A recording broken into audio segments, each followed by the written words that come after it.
안녕하십니까, 레이우동입니다. 일단 초반엔 잔소리로 시작을 할 건데요. 시간이 없으신 분들은 영상 설명에 제가 시간을 적어둘 테니까 그거 보시고 건너뛰기 하셔서 보시면 될 것 같습니다. 그리고 지극히 개인적인 의견이라는 거 말씀드리고요. 그럼 시작해 보도록 하겠습니다. 블렌더에는 애드온이라는 게 있는데 블렌더가 오픈소스이다 보니까 개인 사용자들이 블렌더의 기본 기능들을 가지고 좀 더 간편하게 사용할 수 있도록 만든 게 애드온인데요. 무료 나눔도 있고 유료로 파는 사람들도 많습니다. 근데 이게 초보자의 입장에서 볼 때는 정말 신기하고 편리하고 아무튼 굉장히 획기적으로 보이는데요. 막 저것만 있으면 다 할 수 있을 것 같은 그런 느낌이랄까? 그런데 애도는 블렌더에 없는 새로운 기능이 아니라 단순히 편의를 위해서 과정을 섞거나 줄여놓은 것 뿐입니다. 특히나 유료로 팔고 있는 박스커터나 하드옵스 같은 경우엔 그 과정을 많이 축소를 시켜놔서 굉장히 편리하다고 느낄 수가 있습니다. 그냥 보면 정말 신세계처럼 보입니다. 그래서 초보들이 볼 때는 막 쓰고 싶어 미치겠는 거죠. 하지만 절대 저는 추천해드리지 않습니다. 왜냐면 만약에 박스커터라는 애드온이 오브젝트를 자르고 난 후에 자동으로 수정까지 해준다면 저는 정말 적극 추천을 해드리겠지만 그런 것도 아니고 기본 기능과 마찬가지로 똑같이 수정 작업을 해줘야 해서 그닥 의미가 없다는 거죠. 더군다나 초보자의 경우 바뀌어있는 UI나 축소된 작업 과정으로 인해서 완전히 다른 프로그램을 배우는 거나 마찬가지거든요. 애드온이라는 게 천년 만년 지원을 해주는 것도 아니고 심지어 최신 버전과 호환이 되지 않는 것들도 많아서 만약 지원이 끊기게 되면 애드온에만 의존했던 초보자분들은 그냥 한순간에 바보가 되는 겁니다. 지금 블렌더 애드온에 뭐까지 나온지 아십니까? 클릭 한두 번으로 거의 2, 3년 배워서 만든 것보다 퀄리티가 더 좋은 사람 모델이 완성돼서 나옵니다. 그럼 여러분들 모델링하는 거 뭐하러 배웁니까? 클릭 한 번만 하면 짠하고 나오는데 배우는 의미가 없잖아요. 그럼 생각을 해봅시다. 그렇게 원클릭으로 쉽게 사람 모델링을 해오던 사람이 그 애드온이 없어지면 과연 사람을 만들 수 있을까요? 마찬가지로 박스커터나 하드옵스라는 유료 애드온을 사용해서 쉽게 갈 수는 있겠으나 의지하지 말라는 겁니다. 저런 애드온을 사용하는 적당한 시기는 초보자일 때가 아니라 그 애드온들이 없어도 충분히 모델링을 할 수 있을 정도가 되었을 때 사용을 하시는 게 가장 좋다는 것이죠. 한마디 더 드리자면 뚫고 자르고 하는 건 하나도 중요하지 않습니다. 중요한 건 뚫거나 자르고 난 후에 최적화를 시킬 수 있는 수정 기술이 중요한 겁니다. 그리고 뚫고 자르는 건 대부분 하드 서페이스에서만 쓰이는 거라서 우리가 하는 캐릭터 모델링에서는 거의 쓰이지도 않습니다. 유료 애드온 살 돈 있으면 그냥 그 돈으로 제발 치킨 사드세요. 이 애드온은 그냥 혁명이다. 무조건 써야 한다 라고 생각이 드는 건 제가 소개를 해드릴 겁니다. 박스커터나 하드옵스 배울 시간에 차라리 기본 애드온인 카버 애드온을 배우시는 게 훨씬 이득입니다. 그것만 가지고도 똑같이 다 할 수 있습니다. 위에서도 말씀드렸듯 뚫고 자르는 것보다 뚫고 자른 후에 수정을 하는 게 더 중요해서 차라리 그걸 배우는 걸 저는 더 추천드립니다. 괜히 쓸데없는데 시간 낭비하지 마시길 바라는 마음에서 이렇게 잔소리를 해봤습니다. 그럼 이제 카버 애드온이 무엇인가를 알아봐야겠죠. 시작해 보도록 하겠습니다. 애드온을 사용하기 위해서는 애드온에 체크를 해주셔야 합니다. 환경 설정으로 이동을 해줍니다. 가운데로 좀 옮겨서 애드온 줄을 눌러주시고 위에 오피셜이랑 커뮤니티가 있는데 커뮤니티가 켜져 있는 거는 확인을 해주셔야 하고요. 필터 카테고리에 올로 되어 있는데 오브젝트로 선택을 해줍니다. 그러면 밑에 오브젝트 커버라고 보일 건데 체크를 해주시고 세이브를 해주시면 되겠습니다.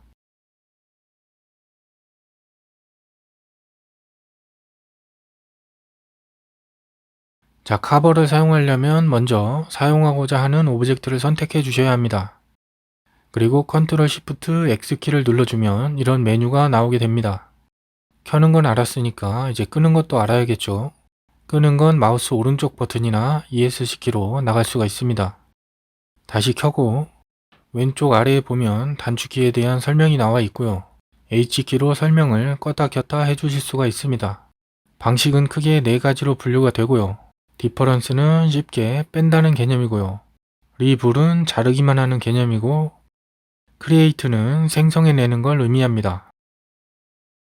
그리고 프로파일 브러쉬라고 있는데 브러쉬는 2가지로 나뉘게 되고 어차피 더하기 아니면 빼기라 어려울 거 없습니다. 그럼 첫 번째로 디퍼런스에 대해서 알아보겠습니다. 디퍼런스에도 세 가지의 소분류가 있는데요. 렉탱글은 직사각형, 라인은 선을 말하는 거고요. 서클은 원형을 말하는 것입니다. 다시 렉탱글로 넘어와서 사용법은 간단합니다. 마우스를 클릭하고 옮겨서 다시 마우스를 클릭하면 보이는 것처럼 잘려나갑니다.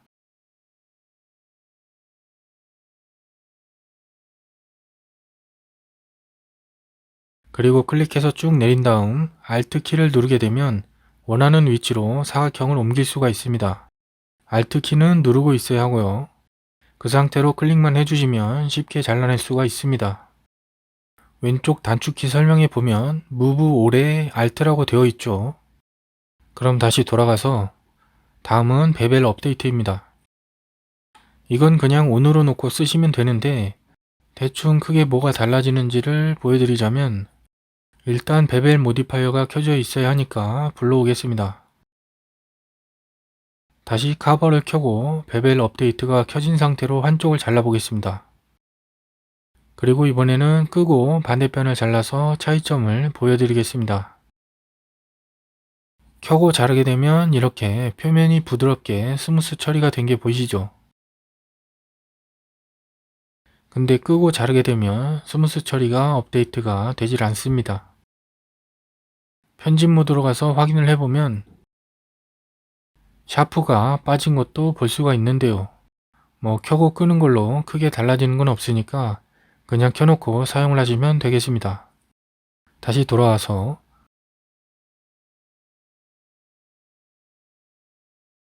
이번에는 어플라이 오퍼레이션스인데 이건 쉽게 자르면서 자동으로 바로 모디파이어를 적용을 시킬 건지 수동으로 적용 어플라이를 시킬 건지를 정해주는 것입니다. 끄게 되면 이런 식으로 남아있게 됩니다. 자, 그래서 이걸 어떻게 쓰느냐 하면 커버를 끄고 커버에서 만들어진 직사각형을 선택합니다. 그리고 마음대로 회전이나 규모, 위치를 조절해 주시면 되고요. 편집 모드에 들어가서 이런 식으로 베벨을 해주게 되면 곡선 모양으로도 잘라내 줄 수가 있게 됩니다.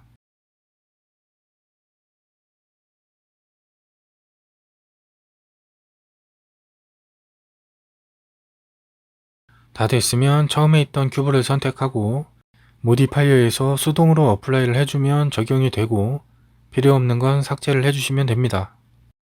기가 막히게 잘렸죠. 스무스를 해주게 되면 이렇게 되는데 오토 스무스에 체크를 해주시면 말끔하게 정리가 됩니다. 그럼 다시 돌아가서 저는 설명을 위해서 어플라이 오퍼레이션스를 ON으로 놓고 하겠습니다. 다음은 커서 뎁스인데요. 일단 그냥 잘라보면 이런 식으로 전체가 날아가게 됩니다. 그런데 ON으로 놓고 다시 잘라보면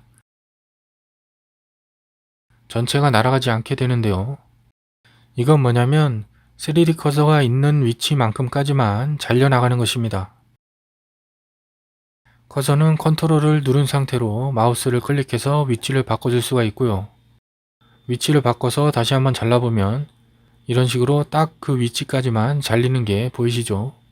이건 깊이를 지정해 주는 거라서 무조건 측면 뷰에서 깊이를 먼저 지정을 해 주시고 다시 돌아와서 잘라 주셔야 합니다.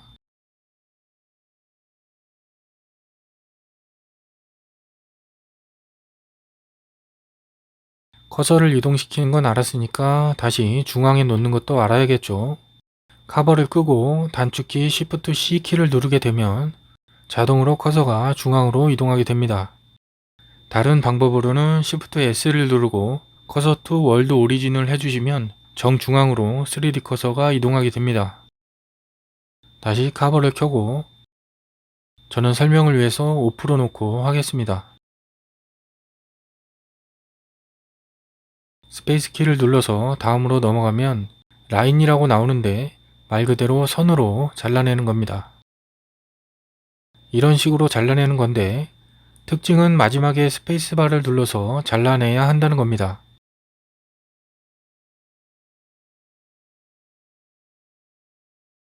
마찬가지로 Alt를 눌러서 이동을 시킬 수가 있고요.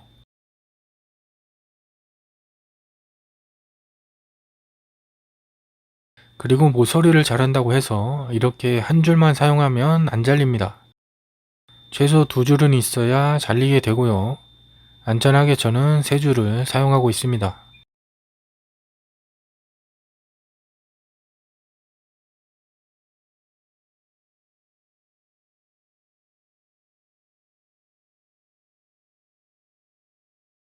다음으로 넘어가서 서클, 즉 원형이죠. 사용법은 렉탱글이랑 똑같습니다. 다만 다른 거라고는 서브디비전스인데 W와 X키로 메쉬를 늘리거나 줄여줄 수가 있습니다.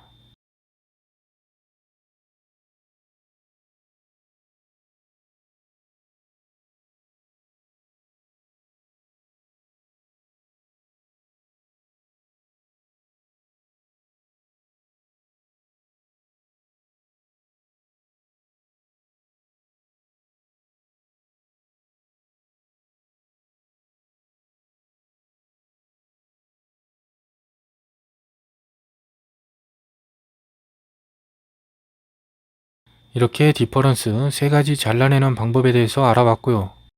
다음은 리불인데요. 디퍼런스와 똑같습니다. 다른 거라고는 Shift를 누른 상태로 적용을 시켜주는 건데 디퍼런스는 빼서 없애주는 거고 리불은 빼는 게 아니라 잘라주기만 하는 개념입니다.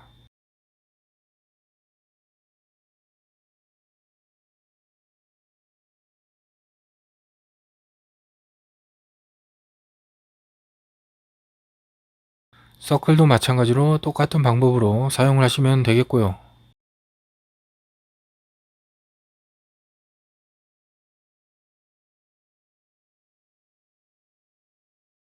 라인은 마지막 적용할 때 Shift를 누른 상태로 스페이스바를 눌러야 합니다.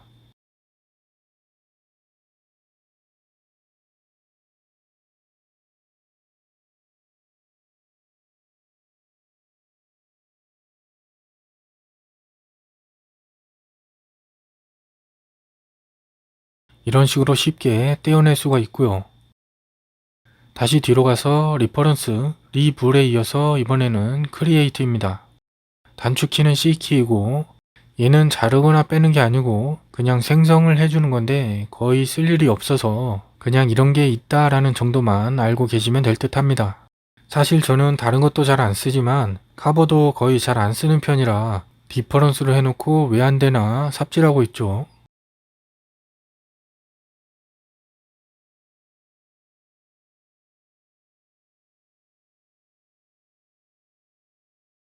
아무튼 이런 식으로 생성을 해주시면 되고요. 다음은 라인으로 생성을 해볼 건데 여기서도 별다른 건 없고 클로스로 면을 채우는 것만 알면 됩니다. 오프로 하게 되면 이런 식으로 뚫린 상태로 생성이 되고 온으로 하게 되면 막힌 상태로 생성이 되는 것이죠.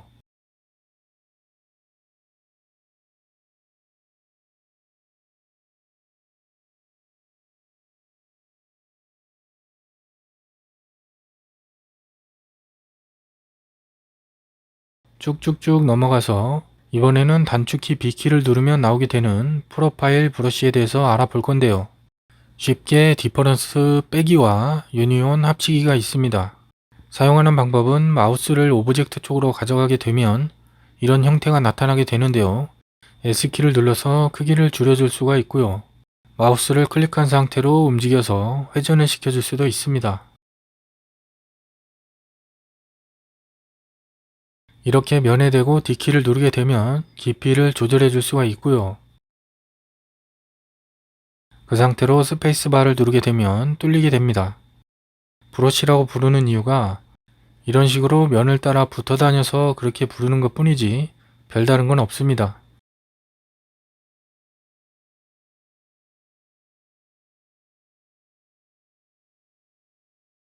T키를 누르고 유니온으로 넘어가서 인스턴시에이트라고 있는데 그냥 오프로 놓고 쓰시면 되고요. 마찬가지로 D키를 눌러서 이번에는 밖으로 쭉 빼냅니다. 그 상태로 스페이스바를 누르게 되면 이런 식으로 면을 따라서 모양이 생겨나게 됩니다.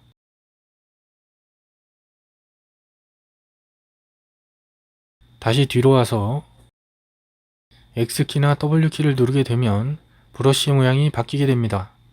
브러쉬 종류가 그닥 많지 않아서 쓸모가 있는지는 잘 모르겠습니다.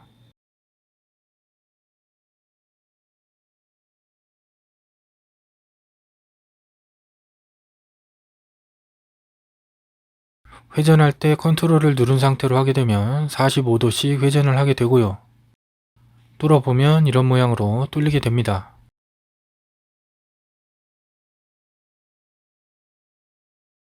유니온은 면의 바깥쪽으로 만들어지게 되는 것이고, 방향키를 누르게 되면 어레이 형태로 개수가 늘어나게 됩니다. 좌우 방향키는 가로로 눌리거나 줄여주거나 하는 것이고요.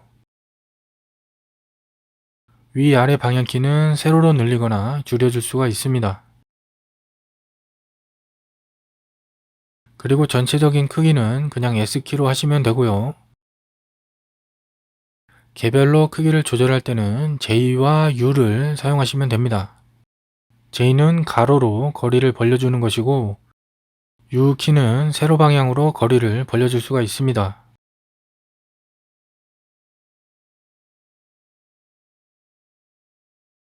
스페이스 키로 적용을 해보면 이런 식으로 만들어 줄 수가 있는데, 와, 겨우 이거 만드는 것도 무거워서 컴퓨터가 버벅거리는데요. 아무튼 처음 카버를 보게 되면 상당히 복잡해 보여서 좌절하는 경우가 발생할 수가 있는데, 만약 카버가 어렵게 느껴지신다면 안 배우셔도 됩니다. 사실 좀 더 쉬운 방법도 있거든요. 그건 다음에 알아보도록 하고요. 여기까지 하겠습니다. 시청해 주셔서 감사합니다.